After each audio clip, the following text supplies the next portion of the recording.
Good morning friends. कल जो है हमने एडियाबेटिक प्रोसेस का वर्क डन का पूरा एक्सप्रेशन देखा है दोस्तों, और उससे पहले हमने आइसोथर्मल प्रोसेस के वर्क डन का पूरा एक्सप्रेशन देखा था। अगर सिर्फ और सिर्फ फॉर्मूला वाइज एक रिवीजन देखें तो work done in isothermal process, बच्चों मैं बार बार इसलिए ये लिख रहा हूँ आप ताकि इसको याद करो, आपको ये ध्यान में आ जाए कि ये बहुत ही इम्पोर्टेंट एक्सप्रेशंस हमने फाइंड आउट करे हैं। तो ये हो जाएगा आपका 2.3026 RT log base 10। एक तो आप V2/V1 कर लीजिए या P1/P2। अब मैं अलग अलग फार्मूलाज नहीं लिखता, आप एक फार्मूले से ही इसको याद कर लीजिएगा, ठीक है। फिर हमने work done in adiabatic process देखा। एडियाबेटिक प्रोसेस के वर्क डन का जो एक्सप्रेशन बना था, अगर आपको थोड़ा कुछ याद हो तो थोड़ा बताइए मुझे। ये हो जाएगा आपका R/1 - gamma into T final minus T initial. अब T2 - T1 लिखते थे, ध्यान में रखना है हमको, अगर यहाँ पे 1 - गामा है तो फाइनल माइनस इनिशियल, अगर गामा -1 है तो इनिशियल माइनस फाइनल। इस तरीके से फॉर्मूला हमको बच्चों याद में रखना है। इसके बाद हमने ग्राफिकल एनालिसिस भी देखे थे और स्लोप्स के बारे में भी पढ़ा था। स्लोप है ना, एडियाबेटिक कंप्रेशन और एक्सप्रेशन का स्लोप वगैरह वगैरह। तो हमें ये पता है कि एडियाबेटिक का जो स्लोप है वो ज़्यादा होता है, मतलब ग्राफ ज़्यादा स्टीप होता है, और जो आइसोथर्मल का स्लोप है वो थोड़ा सा कम स्टीप होता है, या उसका स्लोप कम है आइसोथर्मल प्रोसेस का, है ना। तो जब एक्सपांशन हो रहा है तो आइसोथर्मल प्रोसेस का जो कर्व है वो ऊपर रहेगा एडियाबेटिक के, बट जब कंप्रेशन हो रहा है तो आइसोथर्मल प्रोसेस का जो स्लोप है वो एडियाबेटिक से नीचे रहेगा दोस्तों। तो ये सारी इंफॉर्मेशन हमने कल देखी थी। इसके आगे थोड़ा सा अब हम एक सिंपल क्या कह सकते हैं उसको, एक कि अगर मुझे इंडिकेटर डायग्राम मतलब पीवी ग्राफ से, प्रेशर वॉल्यूम ग्राफ से वर्क डन निकालना है तो मैं क्या कर सकता हूँ। बस एक इंफॉर्मेशन के तौर पे बता रहा हूँ। You can still put up a heading that work done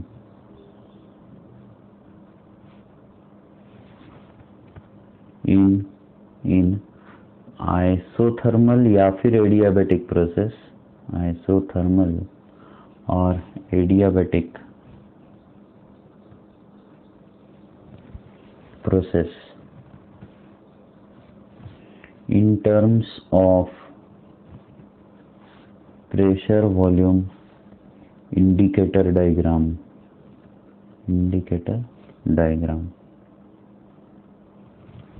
मतलब अगर प्रेशर और वॉल्यूम के ग्राफ के हिसाब से अगर मुझे वर्क निकालना है तो हम क्या करेंगे। मान के चलते हैं कि ये एक हमारी प्रोसीजर है। यहाँ पर ना बच्चों इनिशियली जो है इसका प्रेशर P1 है और वॉल्यूम V1 है। Now I start expanding the gas. If I expand the gas, the pressure will go on falling and the volume will increase. expand हो रहा है मतलब ऑब्वियसली वॉल्यूम इंक्रीज हो गया और प्रेशर जो है वो कम हो गया। अब ये कोई भी प्रोसेस का ग्राफ हो सकता है, आप एडियाबेटिक ले लो, आइसोथर्मल ले लो, कुछ भी। इसमें हम वर्क डन कैसे निकालते हैं तो ध्यान में रखिए, वर्क डन वैसे तो हम कैसे निकालते हैं, work done is always pressure into change in the volume, P into dV। आप इसको ऐसा लिख सकते हो, इंटीग्रल V1 से V2 या V इनिशियल से V final P into dV।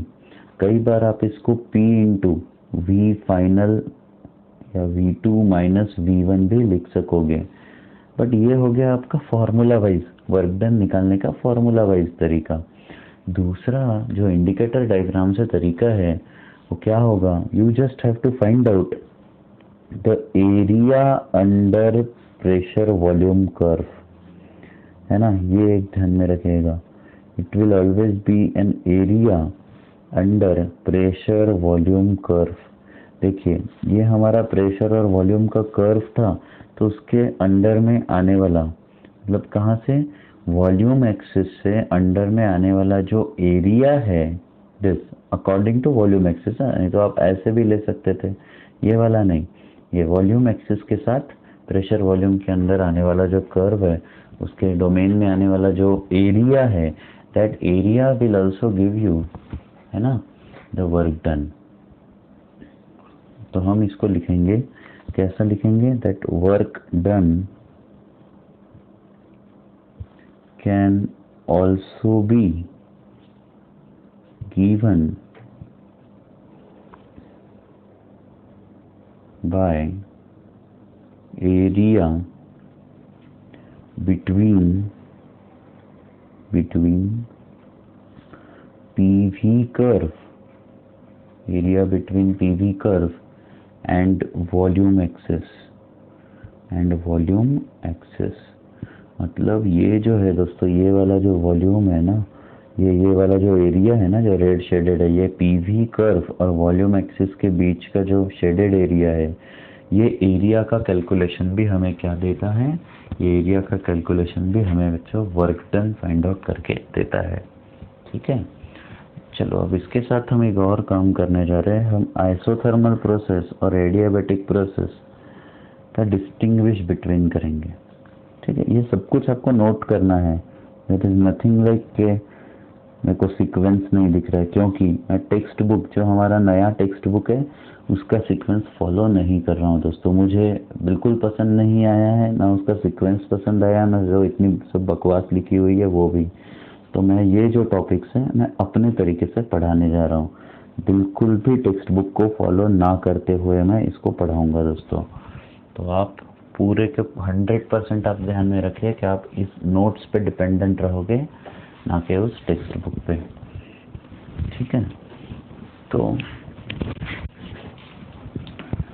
ये हम आइसोथर्मल प्रोसेस, सबसे पहली बात होती है आइसोथर्मल प्रोसेस की, टेम्परेचर रिमेन्स कांस्टेंट। जब मैं टेम्परेचर रिमेन्स कांस्टेंट कहता हूँ तो एकदम सिंपल है कि change in the temperature will become 0, ये हो जाएगा। एडियाबैटिक का पहला प्रोसेस रहेगा हीट कंटेंट, मतलब ना हीट आती है ना जाती है, तो हीट कंटेंट Q जो है दैट रिमेन्स कांस्टेंट, इसी का मतलब हुआ बच्चों, जैसे यहाँ पे हमने डेल्टा T इक्वल टू 0 लिखा, यहाँ पे हम डेल्टा Q इक्वल टू 0 लिखेंगे, मतलब चेंज इन द हीट, ना ही ली जाती है ना दी जाती है सिस्टम के बाहर, मतलब एक्सचेंज ऑफ हीट नहीं होती। यहाँ पे बच्चों टेम्परेचर जो है वो कांस्टेंट हो जाता है। ठीक, तो इसी को आगे बढ़ाते हुए, system is thermally conducting to the surrounding, ये जो सिस्टम है ये थर्मली कंडक्टिंग है, मतलब एक्सचेंज ऑफ हीट करता है, थर्मली कंडक्टिंग टू सराउंडिंग। ठीक है, यहाँ पर होगा सिस्टम इज थर्मली इंसुलेटेड,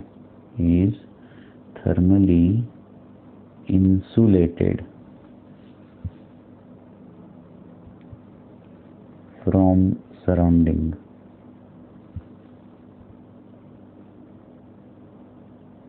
ठीक है, ऐसे होगा। थर्ड जो हमारे यहाँ पे ये होगा, जो भी चेंज होता है वो बड़े स्लोली होना चाहिए आइसोथर्मल प्रोसेस में। चेंजेस ऑकर्स स्लोली, और यहाँ जो है बहुत रैपिड होगा, सडन होगा। Changes occurs suddenly. ठीक है, स्लोली, यहाँ पे स्लो और यहाँ पे सडन। ये हम सब कुछ एक्सप्लेनेशन में ना स्टूडेंट्स देख चुके हैं, इसलिए मैं इसको बहुत एक्सप्लेन नहीं कर रहा हूँ उसको, और ज़्यादा ये नहीं कर रहा हूँ। बस आपको ये बात ध्यान में रखनी है कि ये हम सब कुछ पढ़ चुके हैं। आप पुराना लेक्चर जाके देखिए, आपको सब कुछ मिल जाएगा। तो दूसरा है कि स्पेसिफिक हीट जो थी इसमें क्या थी बच्चों, इनफाइनाइट थी। हम बोलेंगे Cp becomes infinite specific heat, यहाँ पे स्पेसिफिक हीट जो है वो क्या हो जाती थी, 0। अब Cp भी लिखने की ज़रूरत नहीं है, सिंपली C लिख दोगे तो भी चलेगा। C is infinite, C is 0। अगला पॉइंट बनेगा, इक्वेशन फॉर आइसोथर्मल चेंजेस क्या रहेगा, P into V is equal to constant. और यहाँ पे हो जाएगा बच्चों P into V to the power gamma, है ना, V to the power gamma is equal to constant. अब इस वाले इक्वेशन के हम बहुत सारे फॉर्मेट बना सकते हैं, और वो कैसे बनाते हैं वो भी आपको प्रैक्टिस करनी है स्टूडेंट्स। 6th पॉइंट यहाँ पे होगा कि जो कर्व है आपका isothermal curve dp by dv, या फिर हम बोलेंगे स्लोप, ये होगा माइनस p बाई v, और यहाँ हो जाएगा आपका स्लोप जो है, जिसको हम फिर से dp बाई dv लिखते हैं, हो जाएगा minus of gamma into P upon V. Gamma times ज़्यादा है इसका स्लोप, ये हमें और एक बात ध्यान में रखनी है ना। तो ये हो गए आपके जो मुख्य जो पॉइंट्स हैं यहाँ पे हम, या फिर एक और पॉइंट एक्चुअल में बहुत इंपॉर्टेंट पॉइंट रह गया कि यहाँ पे जो चेंज, ये जो इंटरनल एनर्जी है वो कांस्टेंट रहती है ना। हम बोलेंगे इंटरनल एनर्जी रिमेन्स कांस्टेंट। ऐसा हम इसलिए कहते हैं क्योंकि बच्चों टेम्परेचर में कोई चेंज नहीं है, तो इंटरनल एनर्जी टेम्परेचर के ऊपर डिपेंडेंट होती है, बस इसीलिए हम इंटरनल एनर्जी कांस्टेंट है ऐसा कहते हैं। और यहाँ पे जो है internal energy changes, internal energy जो है उसमें चेंज आएगा, मतलब जब एनर्जी, है ना, तो ये हम यहाँ पे लिखेंगे कि भाई डेल्टा U जो है ये बिल्कुल इक्वल टू 0 नहीं है। ये कुछ पॉइंट्स हैं, मैं यहाँ पे स्क्रीन शेयर कर रहा हूँ, आप एक बार अच्छे से देख लीजिए।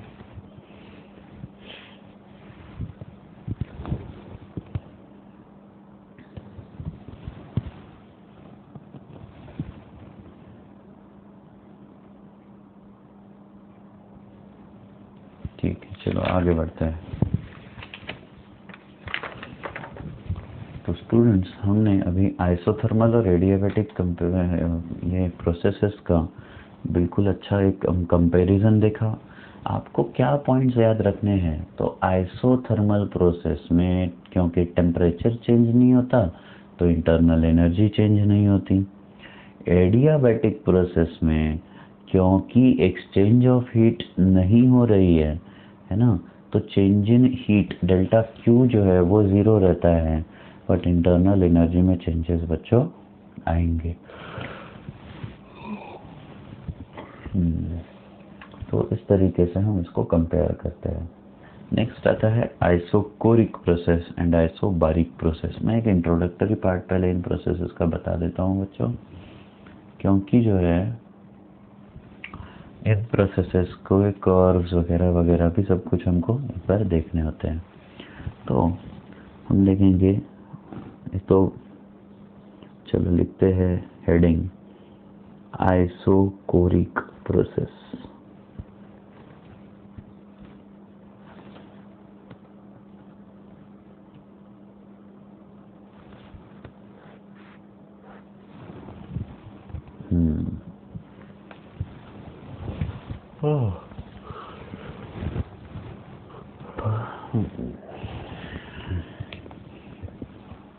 आइसोकोरिक प्रोसेस में क्या कांस्टेंट रहता है आप जानते हो, एक बार लिख देता हूँ। In isochoric process volume remains constant, है ना। ऐसी प्रोसेस जिसमें वॉल्यूम जो है वो चेंज ना हो, ऐसे प्रोसेसेस को हम आइसोकोरिक प्रोसेस कहते हैं। वॉल्यूम रिमेन्स कांस्टेंट मतलब देयरफॉर हम इतना सिंपल लिख सकते कि change in the volume is 0। अच्छा, अगर आपको याद होगा ना, सिंपली याद करिए कि work done used to be P into change in volume, या फिर आप वर्क डन को इंटीग्रल V1 से लेके V2 P इंटू dV करते थे, सिंस यहाँ पे आइसोकोरिक में बच्चों चेंज इन वॉल्यूम 0 है, मतलब ही dV 0 है, देयरफॉर वर्क जो है वो 0 रहेगा। ये एक बहुत ही ज़्यादा हाईलाइटेड पॉइंट है कि आइसोकोरिक प्रोसेस में वर्क 0 होता है। आइसोकोरिक प्रोसेस में वर्क 0 होता है। कैसे पता चला? ग्राफिकली भी हम ये समझ सकते हैं, बहुत कुछ बड़ी बात नहीं है दोस्तों। देखिए कि हम बोलेंगे by indicator diagram, by indicator diagram. अपने पेन की जो है वो इंक खत्म हो गई है। साले 2 रुपए के पेन भी आजकल धोखा देने लगे हैं। तो इंडिकेटर डायग्राम,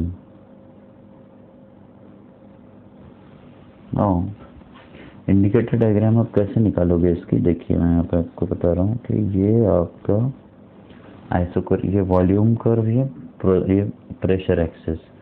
क्योंकि वॉल्यूम रिमेन्स कांस्टेंट, बट इसमें प्रेशर चेंज हो जाएगा इस प्रोसेस। इसमें से ए से बी मान के चलते हैं कि ए से बी जो है ये प्रेशर गया है ना, ये pressure is rising in this way, but volume जो है वो कांस्टेंट रहा। तो हम यहाँ पे क्या लिखेंगे? हम पहले तो एक पॉइंट, हाईलाइटेड पॉइंट लिखेंगे, no work is done on और बाय द गैस। ये भी अभी हमने समझा ही था कि कोई भी वर्क जो है ना, गैस किसी सिस्टम एनवायरनमेंट पे वर्क करेगी, ना ही एनवायरनमेंट गैस पे वर्क करेगा।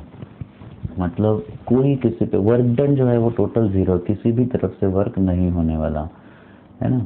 और जो भी हीट एब्जॉर्ब होगी वो क्या होगी बच्चों? डायरेक्टली इंटरनल एनर्जी में चेंज लाएगी। हीट एब्जॉर्ब हो या फिर हीट इवॉल्व हो, वो क्या किस में चेंज लाएगी? वो सिर्फ और सिर्फ इंटरनल एनर्जी में लाएगी चेंजेस।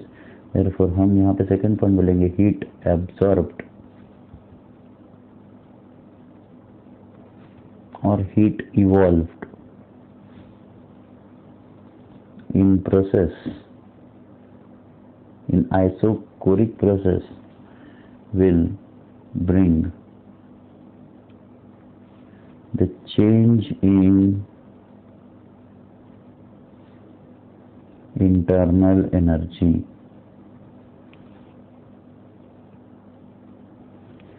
and therefore temperature। मतलब ही इंटरनल एनर्जी में जो चेंज लाएगी, इसी का मतलब क्या हुआ दोस्तों? टेम्परेचर में चेंज लाएगी। मतलब कोई वर्क होने ही नहीं वाला, जो भी हीट एब्जॉर्ब होने वाली है या फिर इवॉल्व होने वाली है, सबकी सब क्या करेगी? इंटरनल एनर्जी में चेंज लाएगी। इसको मैं, इस कॉन्सेप्ट को ना मैं थर्मोडायनेमिक्स के फर्स्ट लॉ के पढ़ाने के बाद फिर एक बार लेने वाला हूँ बहुत अच्छे से। और यहाँ पे आप समझ सकते हो थर्ड पॉइंट के area under curve AB and volume axis is 0। ये भी तो आपको दिख रहा है ना? ये तो देखने लायक बात है ना बच्चों। ये इसके अंदर और वॉल्यूम एक्सिस के अंदर कोई एरिया आता ही नहीं। तो हम इंडिकेटर डायग्राम से भी देखें तो वर्क डन पूरा का पूरा क्या हो जाता है स्टूडेंट्स? 0 हो जाता है। तो ये हमारा हाईलाइटेड पॉइंट है, क्योंकि वॉल्यूम चेंज नहीं होता, वर्क डन 0 होता है। किसमें? आइसोकोरिक प्रोसेस में।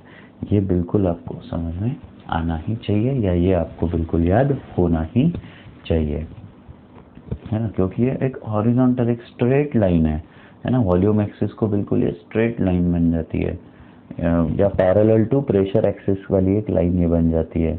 इसीलिए मैं आपको कह रहा हूँ कि आइसोकोरिक प्रोसेस में कोई वर्क डन नहीं होता। चलो हम अब आइसोबारिक प्रोसेस के बारे में पढ़ते हैं। लिख देता हूँ यार,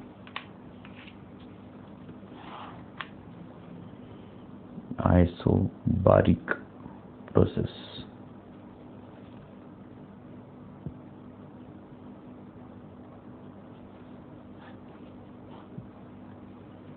आइसोबारिक प्रोसेस में क्या कांस्टेंट रहता है बच्चों? प्रेशर कांस्टेंट रहता है। तो यहाँ लिखते हैं हम, इन आइसोबारिक प्रोसेसेस या प्रोसेस प्रेशर रिमेन्स कांस्टेंट, है ना,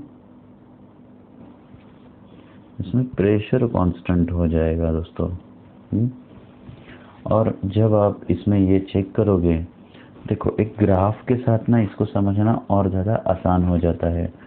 तो ये है आपका प्रेशर एक्सिस, ये है आपका volume axis, this is a volume, this is a pressure, and pressure remains constant. मतलब अगर ये ए पॉइंट पे है तो ज़्यादा से ज़्यादा मूव होके बी पॉइंट पे जाएगा, वॉल्यूम एक्सपांड हो गया।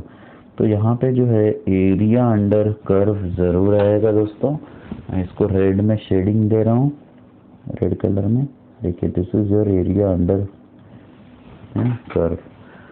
तो हम बोलेंगे इन आइसोबैरिक प्रोसेस क्या हुआ, प्रेशर पी जो है वो फिक्स था, देयरफॉर वर्क डन जो है वो क्या होगा दोस्तों, pressure into change in volume, है ना।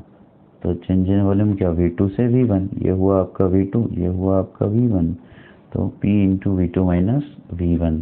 आप इसी को ऐसा लिख सकते थे ना, देखो इसको अगर हम ऐसे कर दे P into V2 minus P into V1, तो P into V mu into R into T, तो ये हो जाएगा mu into R into T2 minus mu into R into T1, and therefore आप इसको mu into R T2 minus T1 भी लिख सकते हो।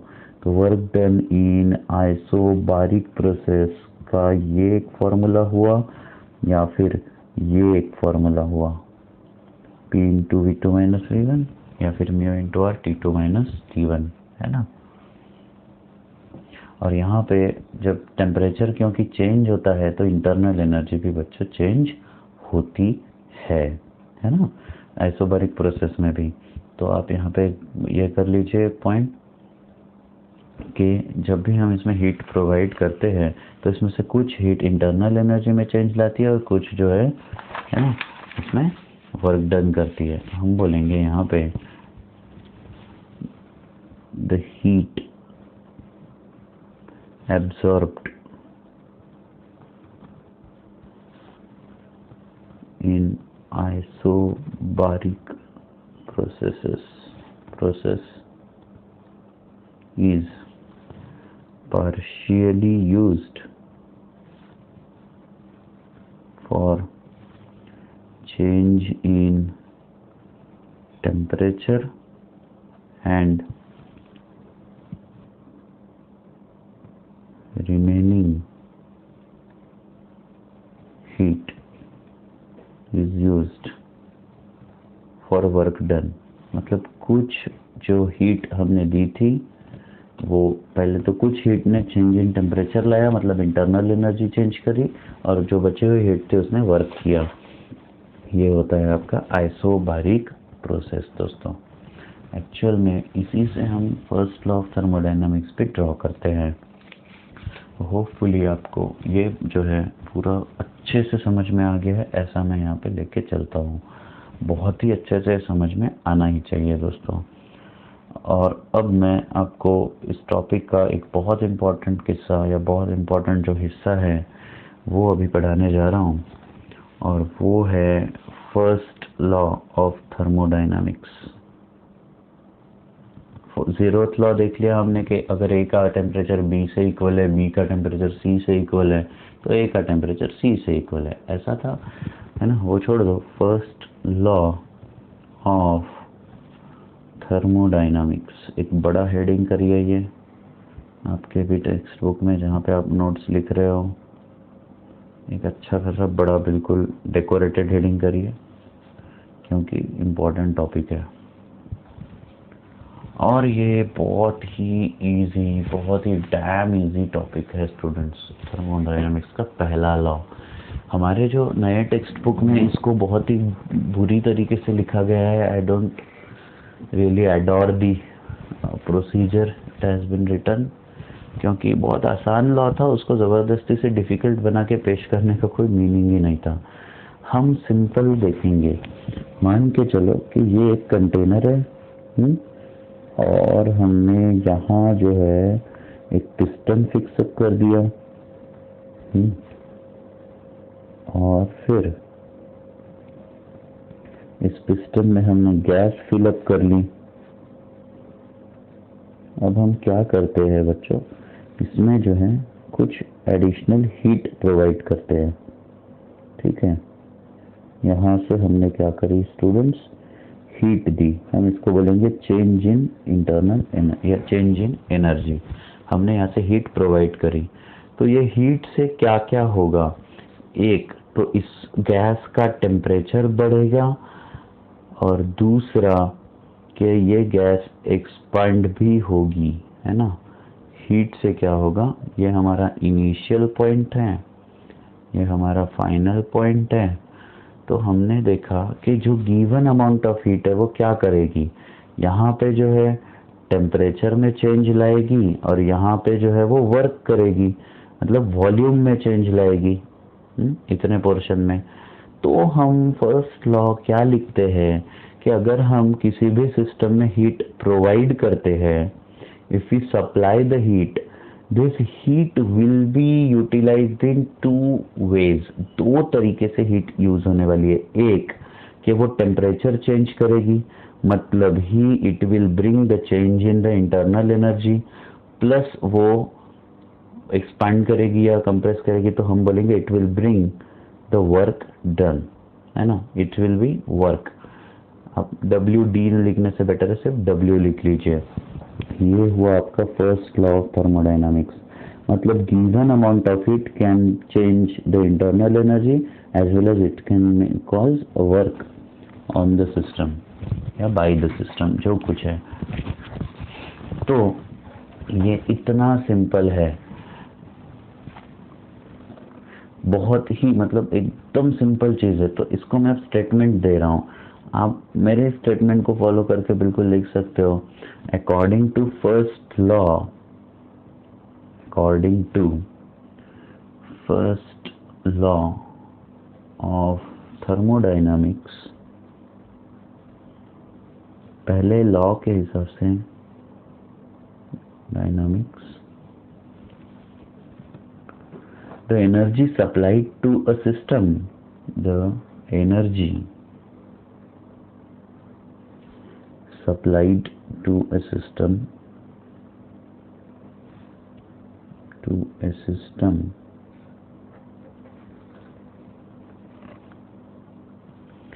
increases partly the internal energy of system, increases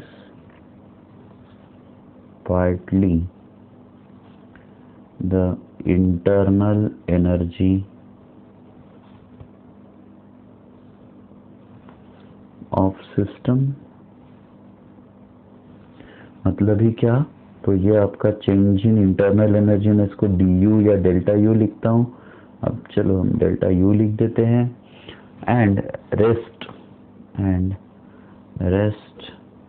is spent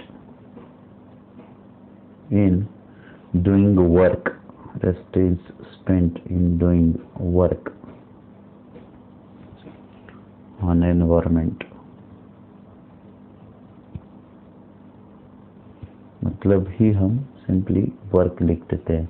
तो देखो जो भी हम, देखो बहुत ही इजी है, जो भी हम यहाँ पे एनर्जी देते हैं उसका कुछ पार्ट जो है उसका इंटरनल एनर्जी चेंज करता है, और कुछ पार्ट जो है वर्क करता है। इंटरनल एनर्जी का चेंज होना बिल्कुल सीधा सीधा उसके टेम्परेचर से चेंज होने पे एसोसिएट करता है। बार बार बता रहा हूँ, टेम्परेचर पे के चेंज होने पे एसोसिएट करता है। इसीलिए दोस्तों आपको ये बात समझनी है कि कुछ जो एनर्जी है उसने इस गैस की टेम्परेचर बढ़ाई, और जो बच गई, टेम्परेचर बढ़ा देने के बाद जो बच गई उसने क्या किया बच्चों, वर्क किया है, वर्क डन हुआ है। So part of the energy is utilized in increasing the internal energy, and the rest of the heat is utilized in work.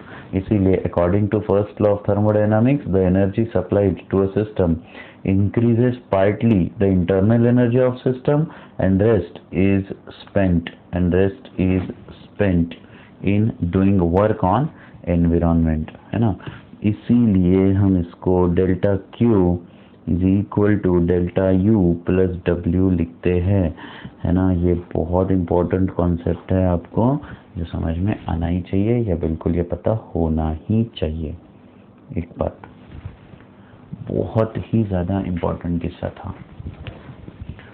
अब यहाँ पे मैं कुछ साइन कन्वेंशंस आपको पढ़ाने वाला हूँ जब न्यूमेरिकल्स में आएंगे। साइन कन्वेंशंस के किसको पॉजिटिव समझे और किसको नेगेटिव। अरे एकदम आसान है यार। अगर आपको डेल्टा क्यू के बारे में साइन कन्वेंशन जानने हैं, है ना, तो समझेंगे। अगर मैंने यहाँ पे सप्लाई करी, मतलब मैंने बाहर से अंदर गैस को अगर हीट देता हूँ, इफ हम बोलेंगे हीट इज सप्लाइड, कहाँ से? बाहर से, फ्रॉम एनवायरमेंट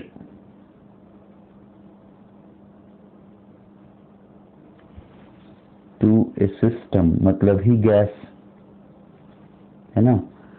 तो क्या होगा अगर मैं हीट सप्लाई करता हूं एनवायरमेंट से सिस्टम में, तो हम बोलेंगे डेल्टा क्यू इज पॉजिटिव। तब हम इसको क्या लेंगे बच्चों? पॉजिटिव। मतलब हीट सप्लाई की हमने टू सिस्टम, तो हम लिख रहे हैं plus delta Q, positive Q लेंगे सप्लाई करते हैं तो। और अगर हमने विड्रॉ कर ली, है ना, if heat is withdrawn from the system, तो क्या हो जाएगी? Negative, withdrawn from system. मतलब अगर जो हीट जो ये इसमें थी, ये इससे बाहर निकाल ली, सिस्टम से बाहर निकाल के एनवायरनमेंट में दे दी, तो हम बोलेंगे if heat withdrawn from system delta Q is negative, है कि नहीं। तो heat supply delta Q positive, मतलब सिस्टम में दी, अंदर गई एनर्जी, अंदर गई हीट। और अगर गैस से हीट बाहर ली तो डेल्टा क्यू क्या होगा? नेगेटिव होगा। जैसे कि हमने एक कंटेनर लिया, उसको मैं हीट अप कर रहा हूँ बाहर के किसी बर्नर से, तो ये जो हीट दी गई है उसको हम पॉजिटिव लेंगे। और अगर मैं किसी गैस को कूल कर रहा हूँ, ठंडा कर रहा हूँ, मतलब वहां से हीट बाहर निकाल के एनवायरनमेंट में दे रहा हूँ, गैस में से हीट एक्सट्रैक्ट करके एनवायरनमेंट में दे रहा हूँ, तो वहाँ पे हीट जो है सिस्टम की नेगेटिव मानी जाएगी। ये हो गया डेल्टा क्यू के लिए साइन कन्वेंशन। फिर हम वर्क के लिए साइन कन्वेंशन देखते हैं। दूसरा है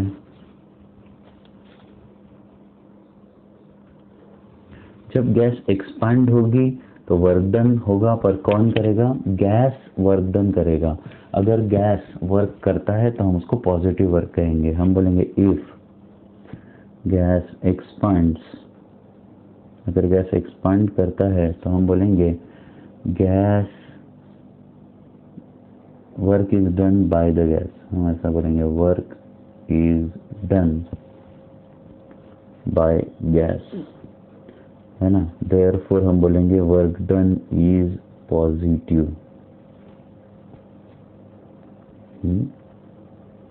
तो हम बोलेंगे वर्क डन पॉजिटिव होगा। मतलब यहाँ पे हम पिस्टन वाला जो देख रहे थे उसके बारे में अगर देखें, तो अगर यहाँ पे अगर ये एक्सपांड हो रही है, ये पिस्टन ऊपर की तरफ जा रहा है, तो गैस एक्सपांड हो गई। इसका मतलब गैस ने पिस्टन को पुश किया। एक्चुअल में अगर मैं बताऊं तो क्या होता है, ये जो मॉलिक्यूल्स है ना दोस्तों, इस गैस के पिस्टन को स्ट्राइक करते हैं। जब स्ट्राइक करके वापस आते हैं तो उसमें दे लूज द मोमेंटम। उनमें क्या होता है, मॉलिक्यूल्स में मोमेंटम का लॉस हो जाता है। और मोमेंटम का लॉस होने से ये जो loss in momentum by the molecules है is gain by the piston, ऐसा होता है। तो work is done by the gas on the piston, हम ऐसा बोलेंगे एक्सपांशन करते वक्त। इसीलिए अगर गैस ने वर्क किया तो वर्क डन क्या होगा बच्चों? पॉजिटिव होगा। इस केस में जो है टेम्परेचर का फॉल होने लगता है। ये आपको बात समझनी है ना। Work done is positive and हम ऐसा भी लिख सकते हैं टेम्परेचर फॉल्स। टेम्परेचर का फॉल होना मतलब इंटरनल एनर्जी का कम होना। तो देखो इसको हम कैसे रिलेट करेंगे। तो डेल्टा क्यू जो है वो छोड़ दीजिए, वर्क डन पॉजिटिव है, डेल्टा क्यू को हम जीरो कर लेते हैं, तो डेल्टा यू क्या हो जाएगा अपने आप? नेगेटिव। ये मैं थोड़ी देर बाद समझाता हूँ, चलिए अभी नहीं समझेगा आपको। हाँ, तो 2 मिनट बाद इसको फिर से हम देखेंगे ही। और अगर गैस को एक्सपांड कर दो तो when gas is compressed, when gas is compressed तो क्या होगा बच्चों, है ना। तो अब पिस्टन गैस के ऊपर वर्क कर रहा है तो हम बोलेंगे work is done on gas. पहली बार गैस कर रहा था, अब गैस पे वर्क हो रहा है, देयरफॉर हम बोलेंगे वर्क डन इज नेगेटिव, है ना। तो कब वर्क डन नेगेटिव वैल्यू लेनी है, कब वर्क डन पॉजिटिव वैल्यू लेनी है, ये सब कुछ आपको याद रहना ही चाहिए। तीसरा केस टेम्परेचर के बारे में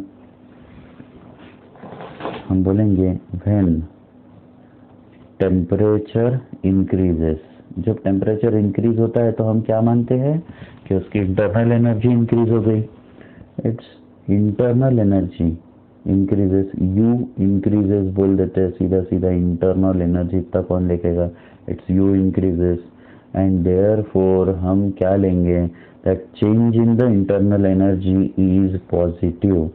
टेम्परेचर का बढ़ना मतलब change in internal energy is positive, है ना।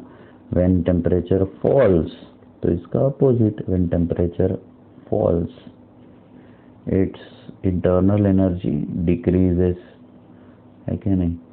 और देयरफॉर हम बोलेंगे that delta U is negative. ये सारी की सारी बातें आपको अच्छे से याद रखनी है, बहुत आसान चीज़ें हैं। हीट दी, गैस को दी तो पॉजिटिव, ली तो negative.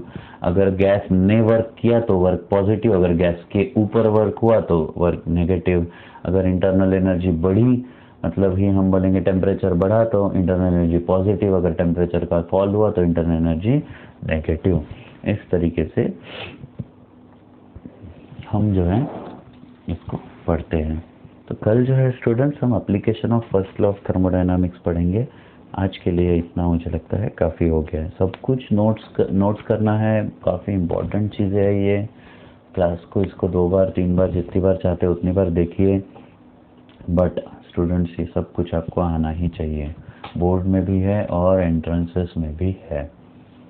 Thank you very much.